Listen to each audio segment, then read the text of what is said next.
जितने ऋषि महर्षि थे ये सब की सब ये गोपियां बनकर आए। बड़े ध्यान से सुनना भैया सब लोग।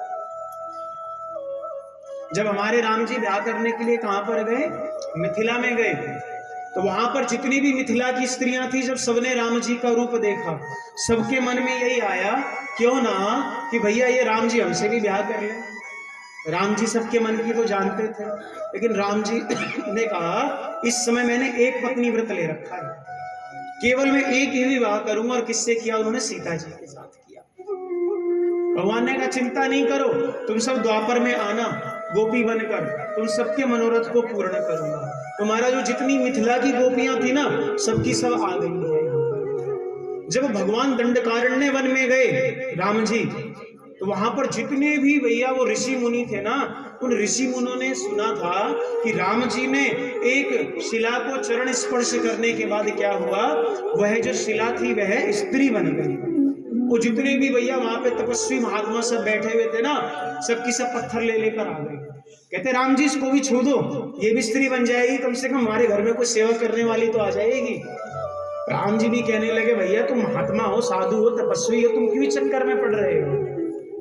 लेकिन जब सबने राम जी के उस सुंदर रूप को देखा, सबने सोचा कि महाराज अगर हम स्त्री होते ना तो राम जी से ब्याह कर लेते, इतने सुंदर है हमारे राम जी। अच्छा, कोई स्त्री किसी पुरुष को देख के मोहित हो जाए कोई बड़ी बात नहीं है, सामान्य देखा भी जाता है। या कोई पुरुष किसी स्त्री को देख के मोहित हो जाए कोई बड़ी बात नहीं है। लेकिन भैया कोई पुरुष, और वो भी कौन सा, जो तपस्वी है, महात्मा है, जिसने सब कुछ संसार को छोड़ रखा है, उसने भी जब राम जी के स्वरूप को देखा तो मोहित हो गए। तो भगवान ने कहा चिंता नहीं करो, तुम तपस्या करो बैठ के, जब तुम्हारी तपस्या परिपूर्ण हो जाएगी ना, द्वापर में तुम सब गोपी बनकर आना। वो महाराज जितने ऋषि महर्षि थे ना, सबकी सब गोपी बनकर आए। हमने आपको बताया था ना हमारे ठाकुर जी कितने सुंदर हैं। अच्छा, उस दिन तो कथा अंदर हुई थी, तो कितने सुंदर है हमारे ठाकुर जी। अभी तो पुरुष हैं इसलिए इतने सुंदर हैं। कहते ना घुंघरारी लटे लटके अलकन पर, अलकावली साज सवारन में, लखी आंखन की कजरारी घटा चर्चा बढ़ जाए लबारन में। कह साच कुआच कहा सजनी, यह बात रहेगी हजारन में। और नंदलाला लली बन के निकले छुरियां चल जात बाजारन में। महाराज इतने सुंदर है हमारे ठाकुर। तो समस्त गोपिकाएं जितनी भी थी सब आ गई। और जब भगवान ने देख लिया कि भैया अब तो ये आ ही गई है, तो भगवान ने सुंदर वहां रास प्रारंभ किया। खूब सुंदर रास हुआ। उस रास में जो गोपी कहती कि मेरे पैरों में दर्द हो रहा है, ठाकुर जी पैर दबाने लगते। कोई कहती मुझे प्यास लग रही है, ठाकुर जी जमुना जी में जाते, अपने पीतांबर में जल भर के लाके महाराज उसको महाराज निचोड़ के पिला देते। कोई कहती मुझे महाराज गर्मी लग रही है, तो उसको पीतांबर से पंखा झलने लगते।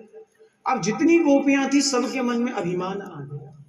क्या अभिमान आया कि जो सेवा आज तक राधा जी को मिलती थी वो आज हमें मिल रही है, आज हम उनकी बराबर हो गई हैं, ऐसा मन में उनके अभिमान। और जहां अभिमान आता है वहां भगवान टिकते नहीं है। जहां महाराज अभिमान आता है भगवान वहां रुकते नहीं है।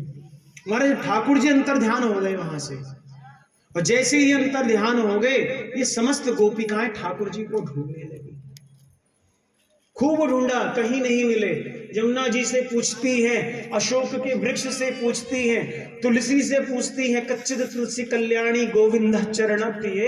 हे तुलसी, तू तो सदैव ठाकुर जी के चरणों में पड़ी रहती है, तू ही बता दे कि श्री कृष्ण कहाँ गए हैं। अशोक के वृक्ष से पूछती है, अशोक के वृक्ष से कहती है कि अरे तू तो भाई शोक जानता होगा ना, तेरे नीचे तो कितने दिनों तक सीता जी बैठी थी, तू तो शोक जानता होगा ना, ऐसा शोक हमें हो रहा है, तो कुछ कृपा कर बता दे ठाकुर जी कहाँ गए हैं। लेकिन महाराज कहीं नहीं पता चला। अंत में कहते हैं ना, जहां से वस्तु खोती है भैया वहीं जाके ढूंढनी चाहिए। तो समस्त गोपिकाएं वापस उसी यमुना जी के पुलिन पर आ गई हैं, और समस्त गोपिकाओं ने वहां पर आकर महाराज एक स्वर में गोपी गीत का गान किया। तो आप सब लोगों ने भी भैया किस किस को गोपी गीत आता है, थोड़ा हाथ उठाना भैया। किस किस ने गोपी गीत सुना हो? कहते हैं जो भी व्यक्ति नित्य प्रति गोपी गीत का पाठ करता है उसके ऊपर भगवान की विशेष कृपा होती है। जो भी ठाकुर जी का प्रेम पाना चाहे वो नित्य प्रति क्या करे, गोपी गीत का गान किए।